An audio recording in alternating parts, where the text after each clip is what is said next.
again whilst it's recording, and there's some other people joining as well. That was my practice run. I'll make it quick. And I'll just go back a slide. There we go. So it's recording now. Okay, well, thank you very much for joining. This is my second go at doing this. I didn't record first time, so I'm going to start the recording again. Just to say, this is just based on my knowledge of information that I've read, the best available evidence, I think, that I've pulled together and links together lots of different themes that I've been going through over the last 12 months, which is around neuroscience, complexity theory, obviously all the organizational development theory. And at the end, I've tried to put it all together to create a sort of a story, and also to create some practical advice that I've also sort of gleaned from various sources as well. But hopefully this is just a sort of a platform for you to springboard, for you to go away and do your own research. And there are all the references in here. And if I do mention anything that you can't see a reference for, then I can give it to you, or try and find the original source for you. So this is a series of talks that I'm doing. So these sort of hang off my building capability for organisational change session. So you can go back and watch that, which is my sort of overarching approach to how to understand an organisation's capability to change. And now, as part of that model, I'm running through all the 16 segments which we know have a high evidence base and a high likelihood to be able to create organisational capability, and is what we should be running diagnosis and interventions around, because there's not much point in diagnosing or running interventions around stuff that we don't know whether it actually impacts on an organisation's ability to be able to change and perform. So I've kind of distilled it into these 16 areas, which I'll talk about. And we are on, I'm on my 6th one, although this was number 5. This is number 5. But I sort of cancelled it the first time because it was getting so complicated. I'd lost myself and I had to cancel. I've got it straight in my head now. So we should be okay. So I'm going to talk about why relationships are important for organisational change, talk about the what we mean by relationships, which is kind of problematic, and then how we can build relationships. And I think this talk is particularly important. I mean, particularly in the UK, we've gone through a lot in terms of relationships, I guess. You know, we've had the sort of the Queen passing away, we've had COVID, we've had denial of being able to, meet friends and relatives, and now we've moved on to sort of more remote working and organisations trying to get people back into the workplace, and everybody scratching their head thinking, why do I need to be around other humans to do my work? Physically I can do it remotely and talk to people remotely. If you could turn off your microphones, that would be great. I'm going to put Jose on mute because there's some noise coming from there, but thank you everybody else. So I think this is a really topical area, and it's actually interesting how little we do know, particularly around remote working and the effect on sense of belonging and relationships and building trust and all the rest of that.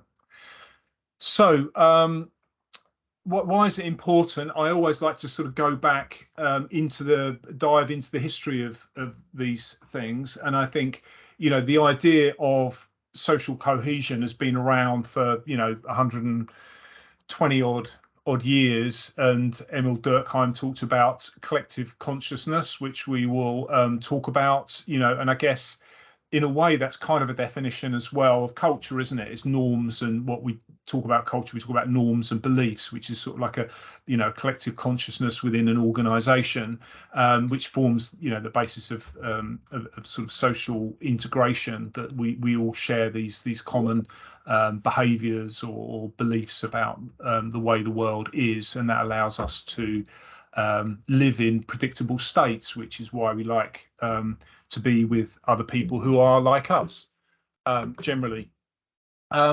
So, and then there's this sort of idea of conformity. People conform, as I said, to sort of social norms, because it makes it a hell of a lot easier to live with people where you have an understanding of what your interactions are and how you kind of get on. So this is sort of developed in the 30s. And then through the development of organizational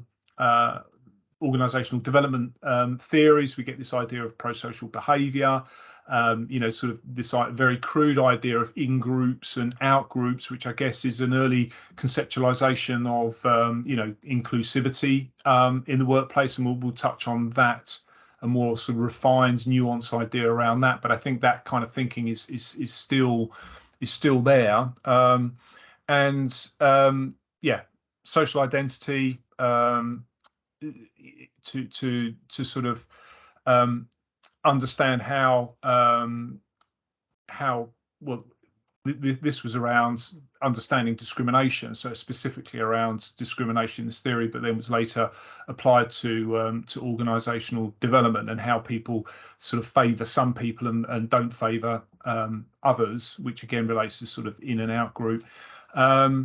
And then you get a very important theory, which kind of underpins a lot of organizational development theory and obviously change theory, which is this idea of reciprocation and social exchange theory. And the idea of reciprocity was developed during the 1960s, which is just basically the idea of if I scratch my back, you scratch mine kind of thing. And this is fundamentally the basis of how kind of organizations work, in a way, through social exchange and social contract, etc. And then during the 2010s, and you see this through lots of OD constructs, that people start to do some meta-analysis and pull all this stuff together. And there's lots of high quality research into team diversity, goal-directed behaviours, pro-social behaviour, discretionary behaviour, so organisational citizenship behaviours, inter-team trust, and all the rest of it, which basically are all based on this idea of social exchange theory. But I guess that sort of idea of reciprocity and social exchange, maybe it becomes a little bit glazed, I guess, or less clear when sorry, can people turn themselves to mute? Can they? Yeah, mute you. Okay. And I guess when we can't explicitly see people's behaviours, or we don't necessarily spend time in sort of water cooler type conversations, understanding people's beliefs and trying to fit in. How do we actually sync the way we are with one another when we are working remotely, which is the big question that everybody's sort of questioning now, and organizations are obviously pushing people to go back into work because they think that those kind of things don't happen in a remote world. So anyway, all interesting stuff. I hope that's clear so far. So why is this important for organizational development and change? Well, we all, I think, all know that humans seem to have a basic need for human connection and a sense of belonging, a sense of we'll talk about a sense of collective purpose as well, and Emil Durkheim, collective intelligence. We know it's important for team performance, that if people are the more cohesive a team is, the more collaboration we're going to get, better coordination, better sort of understanding of inter-team goals help to create cohesion and high-performing teams. So that's important.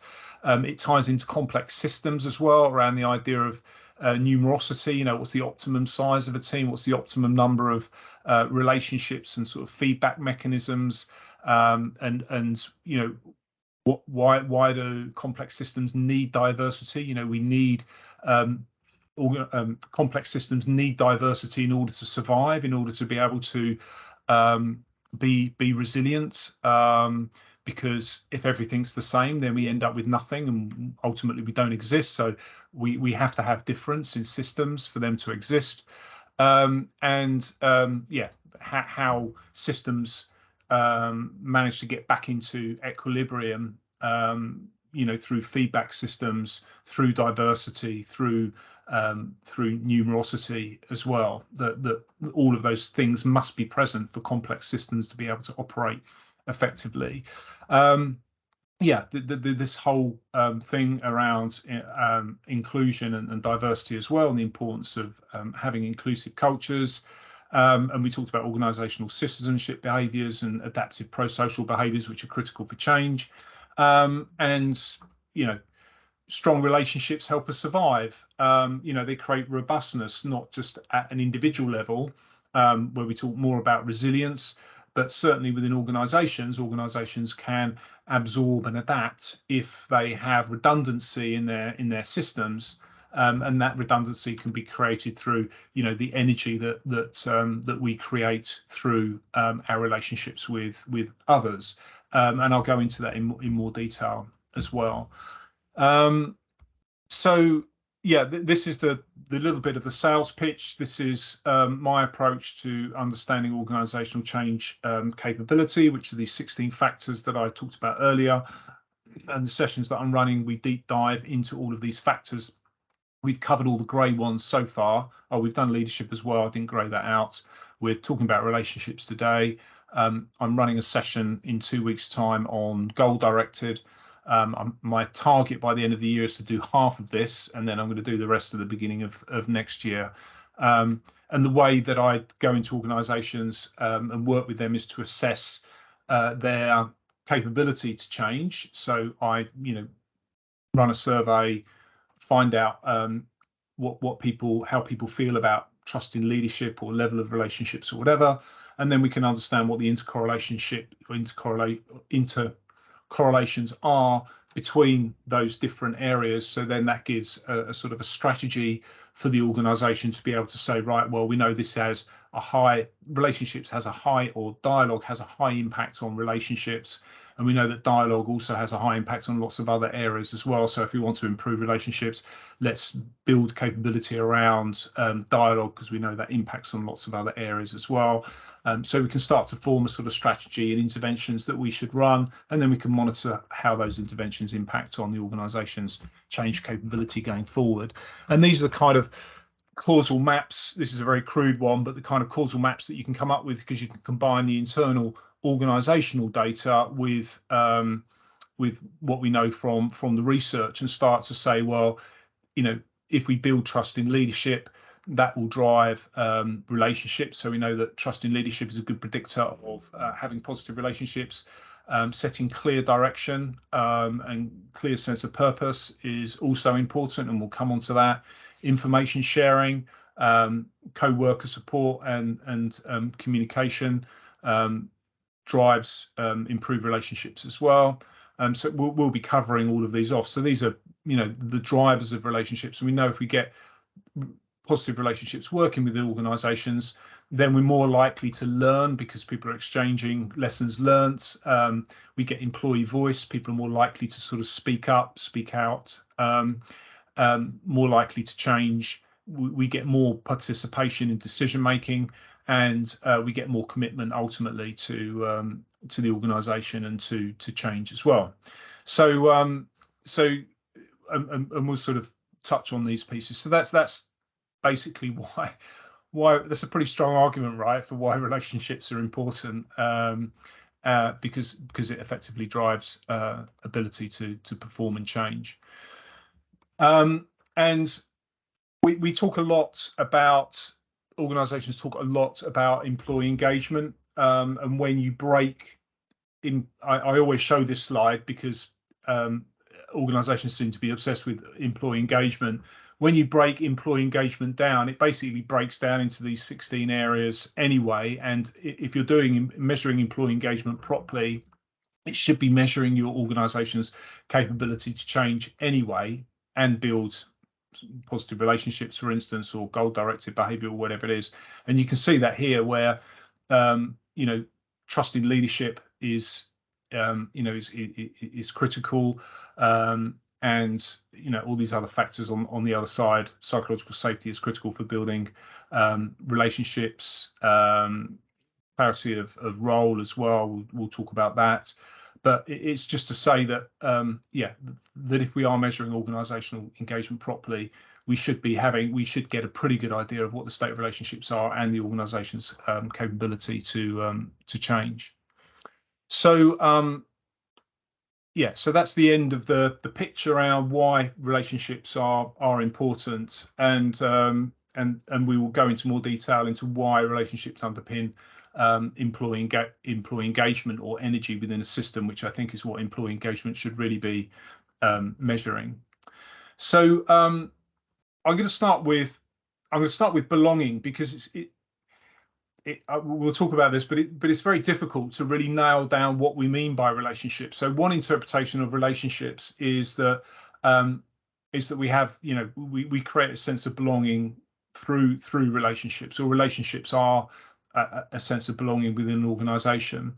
And this piece of research was trying to break down what people mean by belonging, and what it's got to do with organisational change. And it becomes a bit of a minefield, because actually we find belonging or relationships is a sort of a composite idea of, well, what do we call it? Do we call it belonging, relatedness, acceptance, engagement, organisational resilience? All of these things could be termed as a sense of belonging. And we kind of know what we mean by belonging, but when you try to measure it, or when you try to nail it down, it actually becomes quite difficult. So I think when you go into organizations, or you talk to everybody, goes, oh yeah, I know what belonging means. But actually when you try and nail it down, you sort of, so does that mean understanding ourselves in relationships with others? Does it mean connecting with others through reciprocation? Does it mean reaching out to others and offering people emotional support? Does it mean identifying with people who are similar to us? So there was this research just went through and just said, right, these are all the areas, and I think how many are there? There's 8 areas there that all the research seems to be focused on, and when people talk about belonging. And then they ran their own survey to say, right, do all these definitions of belonging actually mean anything to you? And people were like, no, they didn't find any support for these definitions of belonging. But what they did find support for was these 3 areas, which were being alike, that people want to reciprocate and connect, and that's around cohesion. So being alike with others. There's a point about emotional acceptance of me as myself, so being myself, which is uniqueness.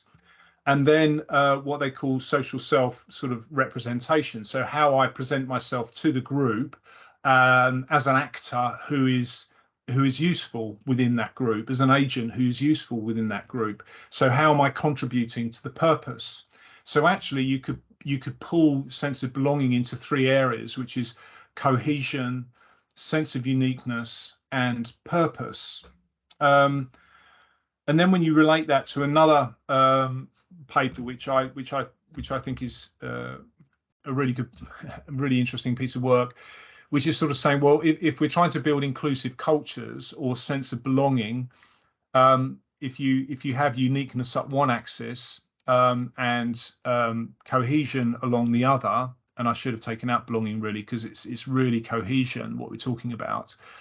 If we get those 2 things working well together, then people start to feel included. If I can express myself, my individuality, and I can feel, and I know how to feel part of a group, and I get that balance right, then that's inclusion. Inclusion is not just everybody being cohesive and moving to the same drum beats. That's assimilation. And equally, inclusivity is not treating every single person as necessarily as a unique individual, but without understanding how they connect to everybody else, because that's just individuals differentiating themselves from others. So we're trying to go through get to this point of inclusion. And I sort of added this other axis as well, which is, that's all fine, but that inclusive culture has got to go somewhere. It's trying to get somewhere, which is this sense of purpose, which is alignment, which is a sense of I'm contributing to something bigger than myself. So you get these sort of those three dimensions, I think, maybe put neatly into a single sort of diagram. So that's kind of what I'm going to be talking about in terms of how we develop relationships, is around those kind of three areas. And this is just to say why this is important for complex organizations, because we have this balance between autonomy, which is uniqueness, and structure, which is cohesion. So people long for structure and long for cohesion, but they also want to be unique. And this is the sort of dilemma that we always see, whether you go onto LinkedIn, oh, we want to have an agile organization. Oh, no, but we need structure and we need sort of hierarchy. And this is the dilemma that you see in organizations as well, isn't it? You see people wanting to control through hierarchy, but also, oh yeah, we also want distributed decision making as well. It's like, well, okay, well, so how do those two things fit together? And they have to, and we have to find a way, because they have to coexist, as we saw from the previous diagram. And complex systems naturally go towards a hierarchy anyway, because it's just an efficient way of disseminating information and for people to sort of be able to control certain critical behaviors. But we also need to combine that with agency, with people being able to express their autonomy and go away and be creative and join separate connections that are outside the normal sort of hierarchy.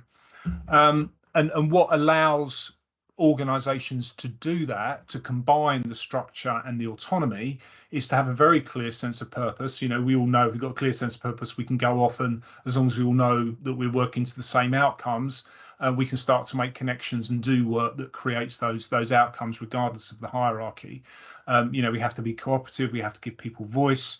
People need to be committed to the purpose as well, not just sort of going off and doing their own thing. And there needs to be social exchange, and there needs to be a degree of organizational justice, which is sort of fair decision making as well. And we'll keep repeating these themes as we go through. The other connection as well to complexity theory is this idea of nonlinearity, that as groups grow, the number of connections increase exponentially. So if here you've got a team of 2, you've got 1 connection. You get a team of 3, you've got 4 connections. And if you get a group of 4, you've got potentially 11 different interactions going on. So I don't know what, some clever person can tell me what it goes up to if if you get 10 people. It's sort of thousands. I don't know, I can't remember. But anyway, the level of interactions and feedback, I guess, is what creates robustness within complex systems. And people get a bit fearful about, oh God, how do I control this team? There's so much sort of going on. But actually, if we create task commitment, we create a positive attitude as well, and we create pride in what we're doing, we know that these things create cohesivity. So we know, regardless of the number of interactions we're going to have, it's all going to be cohesive and it's all going to be joined up if we can create this kind of context for those interactions. And this diagram as well is connection to the sort of mechanics of neuroscience and complexity theory as well, which is that when we're making connections with the outside world, we're sort of predicting onto the outside world. So I'm predicting onto a friend or to a colleague about what I think their reaction might be to something that I say, and you observe their reaction, and so you get this sort of then you're sort of, so you're acting on your environment, the doing, and then you're sensing what that environment is giving back to you. And if there's a divergence between those two things, then we get a prediction error, and which is what's termed sort of free energy. And what we're trying to do is trying to live in low free energy environments or high predictive environments. So in fact, relationships and sense of belonging creates predictable states for us so that we can actually work more effectively, because we don't have to think about how Joe Bloggs is going to react to me saying X, Y, Z, because I will temper what I'm saying according to Joe Bloggs, and we can actually get on with our work. So it creates a harmony and a cohesion where we can sort of get work done. And I'm very keen on this idea of sort of syncing, that we naturally sync with one another in order to get our work done. And this is also connects into social exchange as well, because we are reciprocating. We're understanding, well, there's no point in me upsetting Joe Bloggs, because that's then going to stop me from getting my work done, and I need to do my work through Joe. So we end up in this sort of reciprocation and social exchange. And a nice, I think, a nice way of illustrating this. Have people seen this before? This sort of syncing, magical syncing of metronomes. Okay, well, you might like this. So all these metronomes are set off. All these metronomes are set off, and they are all randomly moving.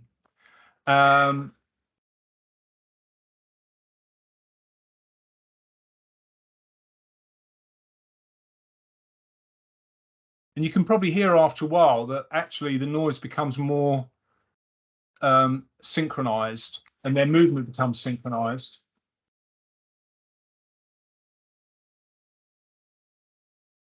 until they all start moving together like marching soldiers.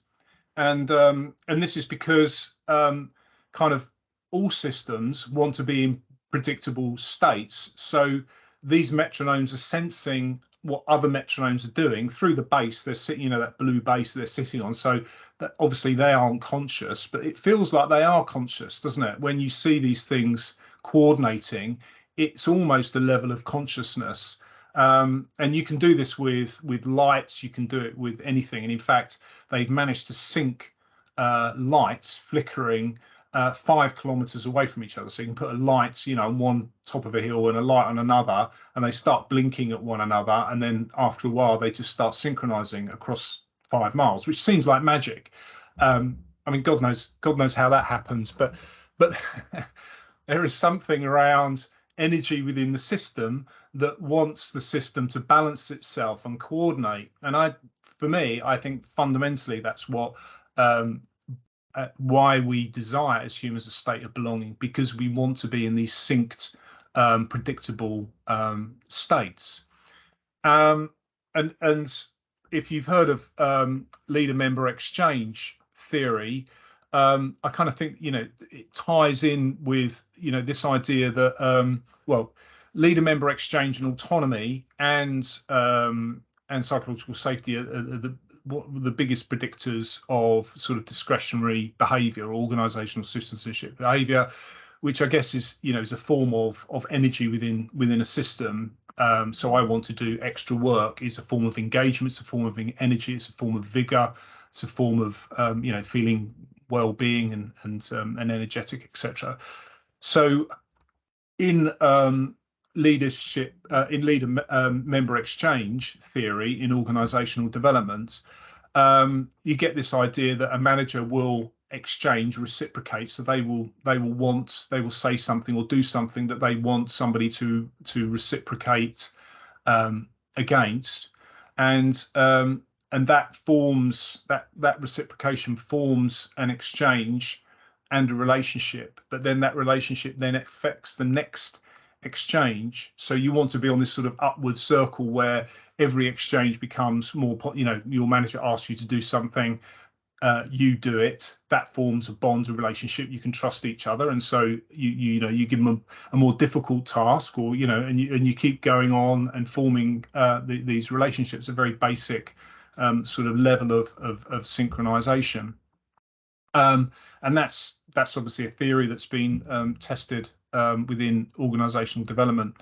But it's the interrelationship between the exchange and the relationship that the exchanges are doing. When we looked at the previous diagram, the exchanges are doing, and the relationship is the being sensory state. So you're seeing how people react to your gesture of wanting to interact with them. So that's sort of really sort of breakdown of belonging, inclusivity, balance of structure and autonomy, etc. Other theories that support that idea, I think, and are obviously embedded within organisational development, is what we talked about, social exchange theory. So why do people in social situations help one another? Because they expect other people to help them, and that helps them think that they're in a predictable state, that there's going to be help for them. Organisations are forms of transactions as well. As I mentioned at the beginning, I scratch your back, you scratch mine. That's how we build trust. Making ourselves vulnerable is kind of what psychological safety is about as well. And this is all based on this norm of reciprocity that Gowder developed during the 1960s. And I know maybe this sounds very mechanical. On the one hand, it's weird because it sounds very mechanical, but on the other hand, it's quite mysterious. The way that the syncing actually happens. We understand the mechanics, or we exchange information, or I make a gesture to you. We understand the mechanical element of, I guess, building relationships, but the magic is somewhere in between, isn't it? Anyway, so there was a theory around high quality relationships, and as far as I can see, it's kind of fallen by the wayside a bit. It's quoted by Kahn here, who obviously came up with the theory of engagement that we use now, and sense making and stuff as well. And he was saying, it's a very fractured area, a fragmented area. And there was a definition that I tried to find here, that I found here in 2002, around what we mean by high quality relationships. So people have obviously tried to work on it, but they just can't get it to stick, which is why we're having to break it down into these components. And I guess maybe this is my attempt to try and rebuild what might be a theory around relationships. So what I've sort of concluded is that the importance of relationships can be more easily specified and quantified if we think about it as a fundamental for effective teams. So there's lots of data and lots of evidence around how effective teams work, which I think is a more practical approach to thinking about belonging in relationships. But also it relates back to all this other stuff that I've been talking about, social exchange theory and the connection to complexity theory. But even something you'd have thought as simple as defining what team effectiveness is isn't straightforward, because okay, we have a definition of what a team is, but what do we mean by being effective? Which I think is the problem that you have when you say we want people back in the office to do what? To be effective. But what do you mean? Do you mean my individual tasks? Do you mean me being creative with others? Do you mean giving me a sense of energy and belonging with others? Are you basing this on outcomes? So you want me to just to do stuff, more stuff? Is it cognitive performance that you're thinking of? So we're not really clear. But there was this really good rapid evidence review of the characteristics of highly effective teams and how we create relationships within highly effective teams. And what I find, well, the first thing that stood out to me was that doing personality analysis for team building exercises is probably somewhat effective, but there's a lot more effective things you can do to build teams than doing MBTI. Well, I wouldn't do MBTI anyway, but certainly running the Big Five. And there's only two elements of the Big Five personality test that really seem to determine effective teams, which is how agreeable people are and how conscientious they are. And again, that's how much you want to kind of sync with other people in a way. So the big impacts are what's called team cognition, which is information sharing, collecting memory, and getting cognitive consensus. So sharing sort of mental models of where you're going as a team and your sense of purpose and direction, the rest of it.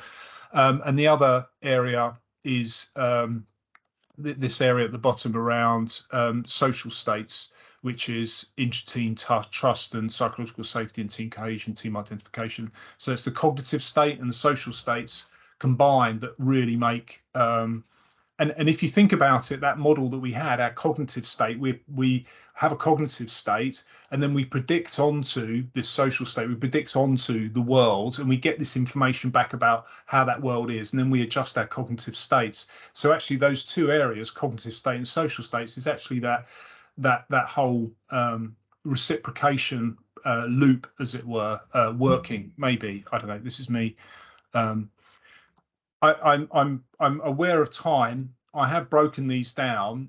Social, the sort of social states. I've sort of put, right. Well, this is the sort of cohesion, the sense of belonging, which is based on intra-team trust, psychological safety, and you can read all this later when I share the slides.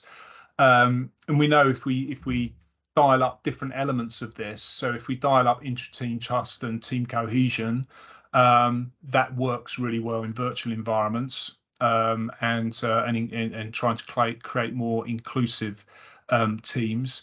If we're trying to get more discretionary behaviour, then being clear on goals and driving team cohesion and creating team identification is more likely to get you discretionary behaviour. So depending on what outcome you want from the team, depends on what elements of this you might want to dial up. So, I mean, you can read this rapid evidence review yourself. You know, it's well, not easy reading, but I mean, it's very digestible. And then in terms of team cognition, I've sort of put this down as you know, am I being useful? So this is around information sharing, creating collective memory. You know, sort of similar mental models of where we're going. And you know, group learning, etc. And there are certain behaviours that you can encourage teams to adopt, which we'll talk about later, to build those sort of states. You know, questioning, challenging, listening, reflecting, etc. So they're the sort of two essence really of building high performing teams and positive relationships within teams. And then the question, you know, so how do we measure that? How do we measure whether teams are working and whether those relationships are working or not? And this piece of research is a working review, as it were, done by Amy Edmondson, who's obviously, you know, doing the psychological safety thing. Pulled this together, and she looked at all the questionnaires to understand what they measured, all those different states that we kind of talked about. And actually none of them really cover all the bases. So you can see the first survey here, Anderson, 1998, you know, misses out on, you know, effort and active conflict management, for instance. So what I've done here is I've just sort of put a list that tries to cover all of these elements of highly effective teams by combining these questionnaires and other questionnaires that I've used as well. So if you were looking for a way of assessing team effectiveness and relationships within teams, then there's some questions there that you could use. And then the next question is, well, you know, we always want to sort of simplify and put things into a model. So if we want to, again, measure, have a model for team effectiveness or how to create positive relationships within teams, then the CIPD, which is the Chartered Institute of Personnel Development in the UK, did these two really good reviews, one called People Performance and People Performance Models. And they came to the conclusion that the JDR model is probably one of the best for individual understanding whether individuals are sort of going to be receptive to performing well in the team, and then the GRPI model for modelling teams themselves.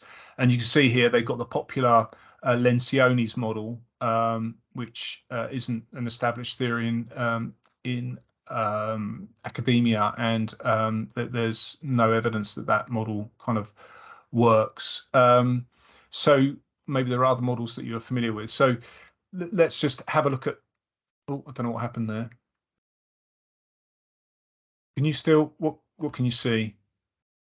Hang on, sorry. bear with me. I know what's happened. Right, if I just click on that.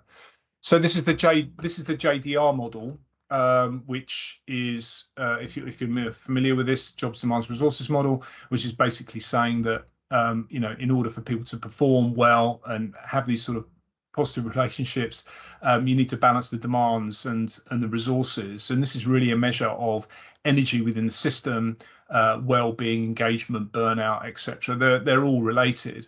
And again, this is the point of creating that energy within a system, that sort of reciprocity, that sort of social exchange. So that's the individual model.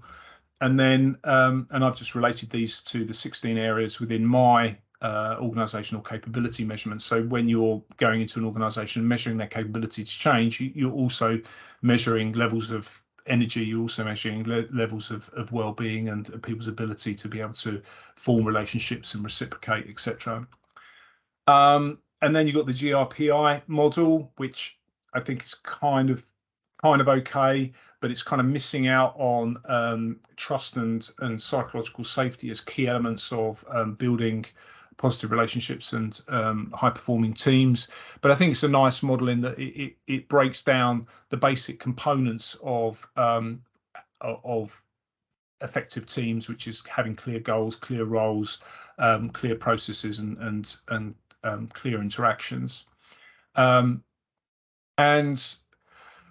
so this is interesting. This is a piece of research that was done by CIPD on attributes of effective virtual teams. So they did this pre-COVID, and no, just after COVID started, sorry, May 2020 in the UK, and found that actually teams don't work well when they're working remotely. But of course, all the research that they were basing it on was kind of old research. At that point number 2 there, the research was based on research done in 2002, and obviously 2002 we didn't have Teams or the sophisticated kind of media that we have now. And the other problem with all these studies is that they were done within student teams who had very short-term tasks. So we know in organizations that actually we have longer relationships and we work on more long-term tasks. So it wasn't really a representative sample of what might actually happen in an organization. But this is this. So there was this research that revisited the effectiveness of building high-performing relationships and teams virtually. And again, there's a paradox. There's lots of opportunities in terms of well-being, work-life balance, satisfaction, and flexibility, but there are some challenges, which is around decision accuracy, efficiency, knowledge sharing, etc. But again, their point was, well, all these studies are biased towards short-term tasks, and there isn't any research really done on virtual working in the current state in a more organizational setting. I think there were only like 1 or 2 studies that were done within organizations. All the rest were sort of student research. So it's very difficult to form any conclusions around the effectiveness of teams working virtually. And I kind of believe that if you use those models that we talked about and use those interventions that we talked about around how to create cohesive teams, etc., then, well, I don't see any reason why you couldn't, and we'll go into some of those interventions in more detail in a minute. So I'm gonna sort of briefly mention this, in that you can have too much cohesion. We've all seen highly cohesive teams create social loafing, groupthink. There are sort of information hogging, etc. But the benefits of high performing teams are, stress reduction, collective intelligence, and everything else. So we need to be aware that we can have too much cohesion, and there are ways in which you can try and adjust that, which I've sort of put in the bottom there, which I won't go into, in terms of keeping the balance through positive and sort of negative feedback. And that research has been cited as well. The other thing that I thought was interesting as well in terms of conflict within teams, if you're trying to create cohesion within teams, that actually having task conflict, I mean, people generally think conflict is a bad thing, but actually task conflict can have a positive impact on team cohesion. Arguing and discussing and debating what's the nature of the task, what is it we're doing, where is the focus, what are the real roles and responsibilities, is actually helpful for teams. But relationship conflict obviously isn't, and process conflict is the worst. So process conflict can undermine relationships, and then relationships can undermine the doing, the task stuff. So if in the organization the process around how kind of work is done, and the process maybe for decision making, all the rest of it, if that isn't good or creates conflict, then you're unlikely to be able to create highly effective teams. And this comes back to the session that I did on organizational fair decision making. And this is just a piece I just put in there, which you might find helpful, which was written by Amy Emerson around creating psychological safety in a hybrid environment. And again, it pulls on the same themes about fair processes. Again, is step number 4 there. Shared ownership of problems, creating clear purpose, clear goals, that sort of line that was going through in the middle of the 2x2 matrix of belonging. And so there is we need to start working with this stuff to see whether it helps create psychological safety in virtual teams and remote teams. And in fact, when you talk about agile, when people talk about the kind of attributes that you need to create agile organizations, using Scrum or whatever it is, these are the attributes: team structure, management structure, empowerment, autonomy, communication modes. And they're exactly the same things that you need for highly effective teams. So any highly effective team will be a highly agile team. So that I covered this in my session on agility, but I don't see agility as any different from teams just working effectively together, and the attributes are the same. So this is why I think an evidence-based approach is so important, because it gives you a clear process on how decisions are made in the organization, which builds trust, agility, empowerment, etc. Anyway, so if you want a team to be cohesive and you want to have positive relationships, then make objective decisions and be very clear about the underlying process of how you make those decisions. In terms of creating relationships and how we give feedback and how we talk to one another, there's lots of different types of models out there. I don't know any of these models are any better than any others, but non-violent communication seems to be like a theme or a movement that kind of brings all this stuff together, which seems to be sort of research based. A lot of this other stuff, SBI and DSC, just seem to be plucked out of the sky, and I'm not sure what the basis is, but maybe actually it's all developed from the idea of non-violent communication. So training people in non-violent communication certainly help team effectiveness and building relationships. And then there was this other sort of piece that I did, trying to understand what the effectiveness of different interventions for creating certain sort of experiences. So if we want people to learn from others, and we know learning from others, creating the same mental models is really important for creating highly effective teams, then action learning kind of helps with that. The best thing to do with that actually is actually just training and learning topics from each other. If we want teams to sort of experiment with each other and build sort of trust, action learning is good. If we want, so depending on where you think the weakness, once you've done your survey, where you think the weakness within the team is, you can then run interventions. So doing lessons learned, for example, is a really simple way of creating team bonding and saying what could have worked better, what didn't work well. and transfers knowledge as well. And it's more of a sort of a double loop learning where you're sort of questioning the assumptions that you made as well. So it's very simple stuff that you can do to try and build.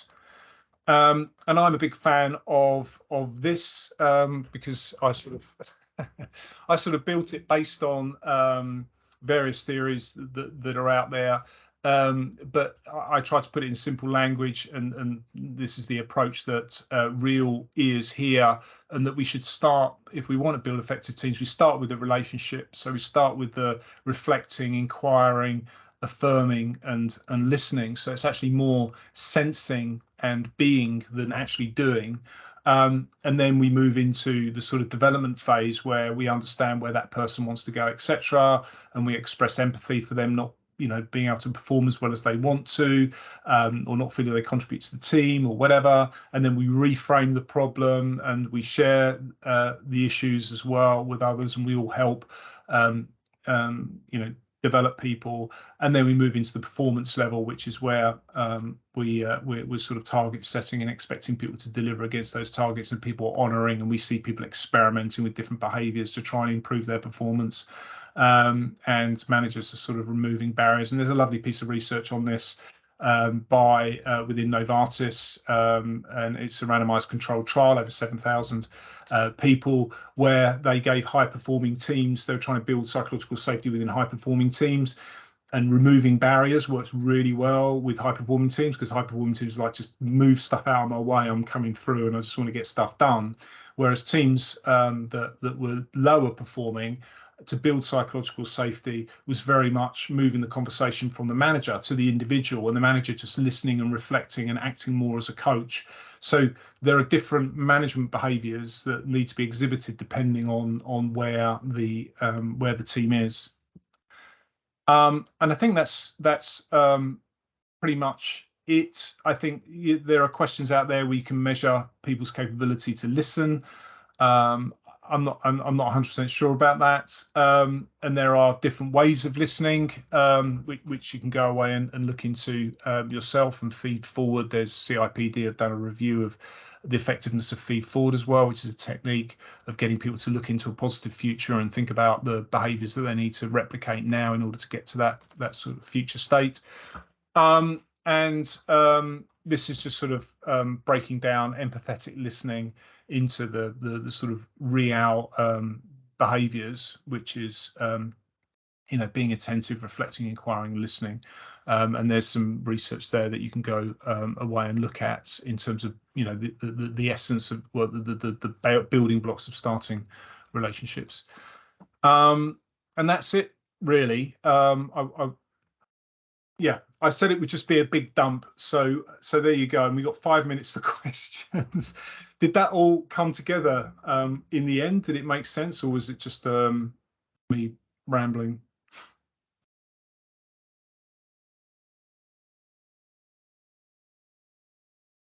Any comments, questions? Oh, we do have something in the chat. Sorry, go on. It was quite a lot. It was quite a lot. To get your head around. One of the things I like about your work is your skeptical, not cynical approach. So you're saying, look, we're looking at change, and actually a lot of this, I mean, just Lencioni is an easy target. It looks so good, and you kind of think, oh yeah, that's right. And you think, wait, don't base your PhD on this, because it has no basis in anything other than Lencioni's mind. And so, I like that. I think a lot of this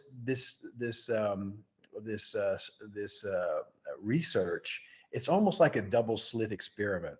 When you do the experiment, it looks like a wave, and it goes into the Harvard Business Review, and people say, wow, let's have an agile organization. And if we have more and more and more diversity, we'll be more and more profitable.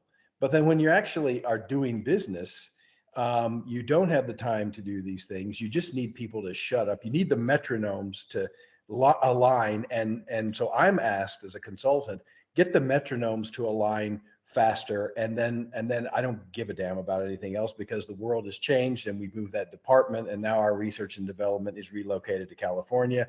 And so, the chaos of organizations almost drives this need for more and more structure and more sort of short-termism, and all this other stuff is kind of like, yeah, well, that's the result you get when you try this out on master psychology students. That's amazing. Yeah, that's amazing. Actually, yeah, that as organisations become bigger, they potentially become more hierarchical and want more control. But in fact, the system is becoming more complex, so it's less trying to gain control is less likely to work. And the idea, yeah, the metronomes, that if you actually throw in an odd metronome and it disrupts the diversity, if you put somebody in there, it will disrupt that metronome, and then that metronome will have to it will resync. But as you say, that might take a while. And I also like the idea, and we know this from the physics, that actually groups of metronomes will actually move at different times at different rates, that they'll just sync with the people that are in there. So there's nothing wrong with having teams or whatever syncing at different times or different rates across the organization. But I think, yeah, we need to get more comfortable with ambiguity and complexity, don't we? And I don't think leaders are really trained for that, are they? They're not really thinking that way. I don't know. And not asked to do it. Yeah. Not asked to do it. Yeah. No, interesting. Great reflection. And there were some nice comments as well. I need to go. Okay, so this is Denny saying, maybe I got it wrong around the Hackman JDR model. First started defining what was meant by high performing teams. Yeah. Yeah, I think, but I think they looked at it from an individual perspective, I think. I don't know. Anyway, yeah. And somebody, yeah, saying interesting. And I know this is a lot of information. The idea is not maybe this to make perfect sense first time, but I don't know how else to present all this stuff, because it is complex at the end of the day. All I'm just trying to do is just create some cohesion and some framework for you then to go and platform off, springboard off. Anyway, are there any more questions, or do you think it's worth like extending these sessions by half an hour to create more talking time, or is it enough just to have the dump and then, right, okay, I just need to go away and process all this?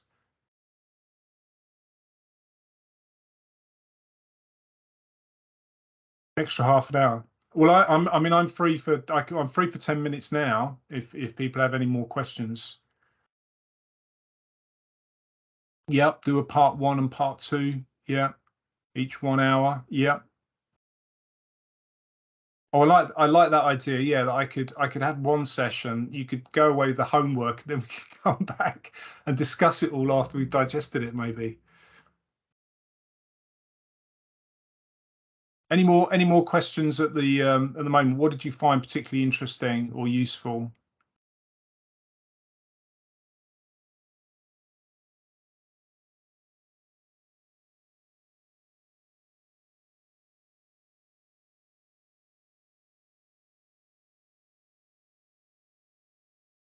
No, I'm going to stop recording anyway, just in case people